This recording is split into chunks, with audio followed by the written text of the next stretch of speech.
আল্লাহ বলছেন ওয়াল মালাইকাতু বাসিতু আইদিহিম, মালাইকা ফেরেশতা, মৃত্যুর ফেরেশতা এসে তার পাশে বসে যাবে এবং একটা ভয়ঙ্কর আকৃতি নিয়ে ভয়ঙ্কর রূপ ধারণ করে তার পাশে বসে যাবে এবং তাকে বলবে, হে নিকৃষ্ট আত্মা, আজকে তুমি তোমার আত্মাটাকে তুমি নিজে হাতে বের করে আমাকে দিয়ে দাও।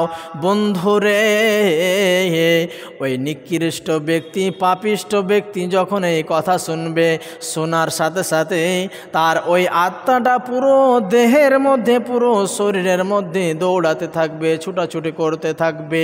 ওই আত্মাটা মালাকুল মউতের কাছে আসতে চাইবে না। মালাকুল মউত তাকে বলবে, তুমি দুনিয়াতে খুব দাপট দেখিয়েছিলে, ক্ষমতা দেখিয়েছিলে, তুমি দুনিয়াতে খুব ক্ষমতা দেখিয়েছো, আজকে তোমার নিজের ক্ষমতা দেখিয়ে তোমার আত্মাটাকে তুমি আজকে বের করে আমাকে দিয়ে দাও।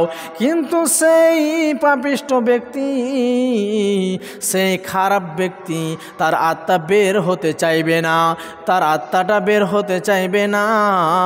তখন মালাইকা ফেরেশতা তখন নিজে হাতে হাত ভরে দিবেন, আখরিজু আনফুসাকুম। তখন মালাইকা ফেরেশতা নিজের হাতে তার বুকের ভিতরে হাতকে ভরে তার জানটাকে বের করে নেওয়া হবে। খুব কষ্টভাবে, খুব যন্ত্রণা দিয়ে তাকে তার জানটাকে বের করা হবে। বন্ধুরে, অতএব আপনি দুনিয়াতে আছেন, দুনিয়াতে আপনি সময় আল্লাহ আপনাকে সুস্থ রেখেছেন।